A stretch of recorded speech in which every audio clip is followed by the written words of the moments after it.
And put our hands together to welcome him.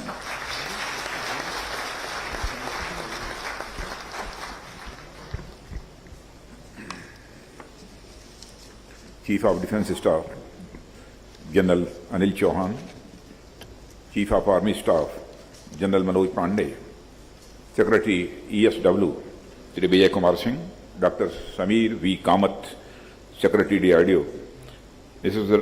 Raksha Chaube, Financial Advisor, Shri S.G. Dastidar, Additional CGDA, distinguished policy makers, academics and government functionaries from India and abroad, friends from media, ladies and gentlemen. It gives me immense pleasure to inaugurate the International Conference on Defence Finance and Economics being held under the aegis of MOD Finance.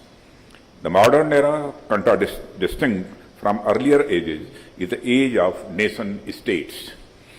The nation-states perform many indispensable functions, including ensure security, make provision for the welfare of the community, promote socio-economic development, and so on. Of all these functions, ensuring security of the populace from external aggression and internal disruptions is the most primal function of the state. Whatever be the political system in the state, be it monarchy or oligarchy or democracy, the responsibility of security lies with the states. As I have mentioned on earlier occasions also, though the security in itself an irreducible objective, there is an instrumental aspect of security as well. It is that the full potential of society's development can be realized only when it is secure from external and internal threats.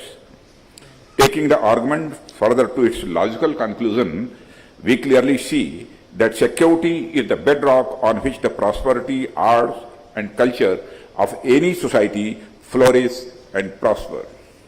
Friends, security is broadly categorized into internal security and external security. The responsibility of external security lies principally with the defense forces of the country, and however, defense forces require a superstructure of defense ecosystem involving research and development organization, defense production industry, soldier welfare organizations, etc. The defense forces, apart from such a superstructure, require a well-funded system with a robust defense finance architecture to ensure optimum utilization of financial resources of the nation. That is, strong defense forces require the backing of a robust defense finance system. The history attests to what I just said. Defense finance has always been an integral part of the statecraft, even 2,000 to 3,000 years earlier. Also, the ancient Indian treatise on statecraft mentioned army dependence on a strong finance for its upkeep. In the times of Chandra and Ashoka, massive standing armies were maintained. It intrigued me that how their finances were being managed at that time. All I can say is that their system of defense finance must have been very efficient. Friends, while we are still talking about historical facts, let me point out to you something more about the epoch-defining significance of the system of defense finance. Such was the importance of defense finance that when the system of funding of armed forces changed, entire era of human society got changed.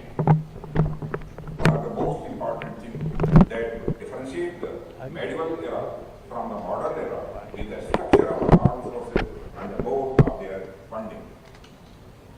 In the medieval era, the armed forces were mostly maintained by a feudal lord and mode of funding was decentralized, though a system of land revenue grants to the feudal lords. The concept of a large standing army being kept explicitly by the central government was achieved in the modern era when the funding of armed forces got centralized. My dear friends, such is the power and impact of defense finance. When I was told about this conference on defense finance and economics, I noted that the subject is not limited to defense finance only, rather it has been expanded by including economics into it. Economics, as we all know, is the study of scarcity and its implications for the use of resources, production of goods and services, growth of production and welfare over time, and a great variety of other complexities of wider. I think the addition of this word has given much wider dimensions to the discussions in this gathering. I think defense economics can present a useful way of looking at the defense-related issues from the perspective of efficient allocation and use of scarce resources. Friends, defense system requires money, and the money spent on defense has an opportunity cost attached to it. The classical definition of the opportunity cost can be simplified to say that it is the value of the benefit foregone or the value of the alternative uses to which the money could have been deployed. The funds which are deployed for the defense requirements could otherwise be deployed for development, welfare, poverty alleviation, creation of social infrastructure, etc. All these are worthy alternative uses which are constrained to pay for the defense ecosystem. With such sacrifices being made, it is imperative that we use the money allocated to the defense needs in the most judicious manner possible. Friends, this background will make us understand the following observations from across the world. Wherever there is a mature state system, a legal and procedural defense finance framework is already built in to ensure prudent management of the defense expenditure. This ensures that the defense spending is well within the allocated budget and the full value of money is realized. Such defense finance framework includes expenditure control as per guidelines, financial advice by professionals, audit, payment, authentication mechanism, etc. I have been told that there are studies that the corruption and waste in the defense expenditure is greatly reduced by a robust system of defense finance. Friends, if we look at the defense economics perspective, we will be immediately realize that it is very difficult to apply the economic concept of full value of money in the realm of defense expenditure. This is because in defense sector there is no visible revenue stream and also no easily identifiable beneficiaries. Rather, the benefits are too abstract, uncertain, and non-quantifiable.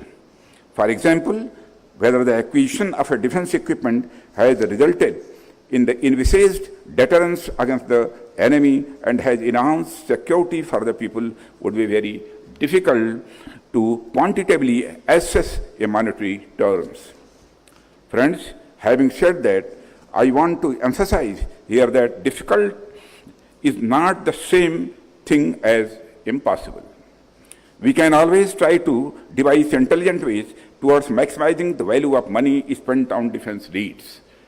For instance, in the case of procurement of defense platforms or equipment, either under capital or revenue route, the gold standard of open tender should be adopted to the extent possible.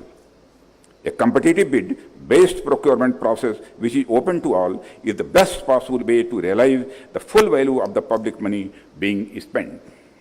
Of course, there would be some rare cases when it may not be possible to go for open tender process. However, such instances would come under exceptions, and exceptions should not become the rule. The rule of competitive bidding through open tender must be followed in the domain of defense procurement. Friends, to have a fair, transparent, and honest system of defense capital and revenue procurements, we must have comprehensive blue books, codifying the rules and procedures of procurement of defense equipment and systems. In our case, we have formulated such blue books in the form of Defense Acquisition Procedure DAP 2020 for capital acquisition and defense procurement manual DPM for revenue procurement and delegation of financial powers to defense services. These provide rules and guidelines as well as procedures for capital and revenue procurement. These manuals play a very important role in ensuring that process of defense procurement is rule-bound and follows the principles of financial propriety. Since these manuals are also critical, they need to be carefully crafted by defense finance and procurement experts in consultation with all the stakeholders. And this needs to be a continuous exercise so that these documents are dynamically updated, incorporating new rules and procedures as and when required. Friends, along with such procurement manuals for the defense sector, the role of expert financial advice to the service personnel in the day-to-day financial matters is also very significant. Generally, the domain experts of defense may not be having detailed financial knowledge or expertise. That is why the System of Integrated Financial Advisor, IFA, has been created who can provide dispassionate and sound financial advice to the competent financial authority, CFA. This is beneficial to the CFAs as it helps them in avoiding the wastage of public money. In this system, the IFA and the CFA work as a team, sailing in the same boat, working towards utilizing public money in a prudent manner. When I am talking about financial prudence here, I mean the financial prudence shown by a person of ordinary intellect towards his or her own money. Friends, even after following all the principles of financial prudence and propriety, there would be instances of wastages, pilferages, and even corruption. That is why a robust system of internal and external audit needs to be put in place. The role of auditors is that of a watchdog or a sentinel. In India, the external audit is done by the Comptroller and Auditor General of India. An independent internal audit mechanism is also a part of the defense finance system in India. Similarly, there should be a sound system of accounting, passing of bills and payment, salary and pension dispersal, etc., as it frees our defense personnel to concentrate on their core jobs. When the functions of defense finance are separated from the core defense organizations, it has multiple advantages. The chances of leakages, corruption, wastages are reduced. A positive public opinion is generated when there is a justified confidence that public money is being spent optimally and prudently. With greater public trust and confidence in the system of defense expenditure, the defense system benefits overall as the chances of greater funding by legislature increases pari passu. I have spoken about the full value of the public money being spent in the defense domain. The financial advice to be based on sound economic analysis, internal audit, payment and accounting, etc. If I may comprehensively sum up the things I have spoken about so far, the central idea is that defense establishments like Army, Navy, Air Force, defense research organizations, etc. required a specialized agency which is dedicated to defense, finance and economics. In India, this work is being done very competently by the Defense Accounts Department under the leadership of the Financial Advisor, Defense Services, Mrs. Vasika Chaube. To our international delegates, I have to put forth the idea of shared security.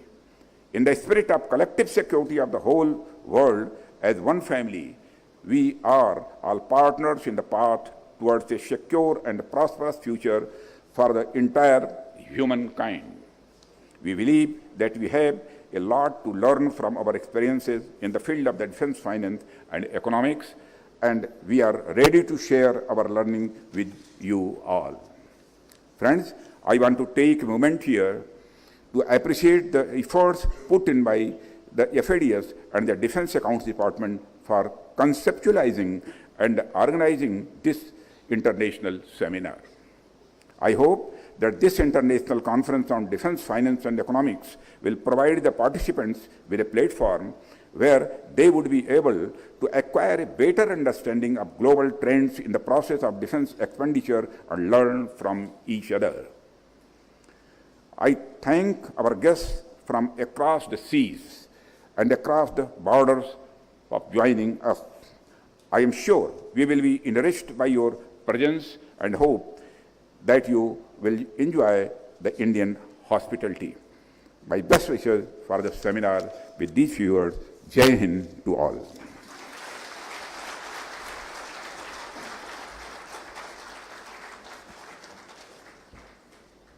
Thank you very much indeed, sir, for your motivation and guidance. We will endeavor to follow all your directives given to us. And now, ladies and gentlemen, I would request Srimati Rasika Chaube, Financial Advisor, Defence Services, to kindly do the honours of presenting a token of our gratitude to the Honourable Raksha Mantri.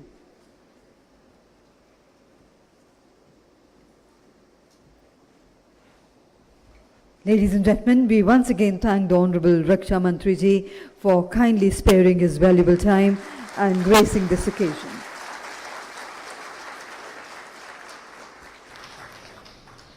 I would request you, ma'am, to kindly present a token of gratitude to Chief of Defence Staff, General Anil Chauhan. Thank you very much indeed, sir, for being here with us. Thank you, ma'am. I would now request Sri Praveen Kumar, Additional CGDA, to kindly felicitate Chief of Army Staff, General Manoj Pande.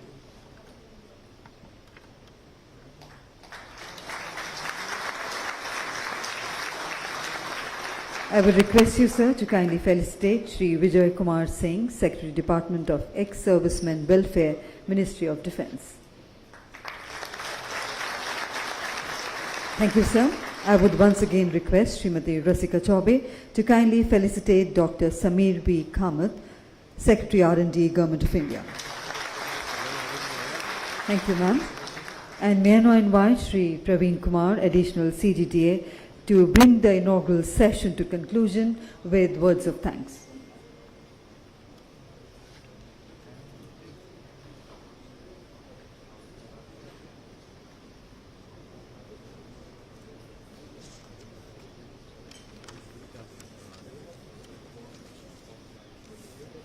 Honorable Raksha Mantri Shri Rajnath Singh ji and dignitaries seated on the dais, eminent panelists, speakers, international delegates, distinguished guests from the armed forces, various ministries, media representatives, ladies and gentlemen.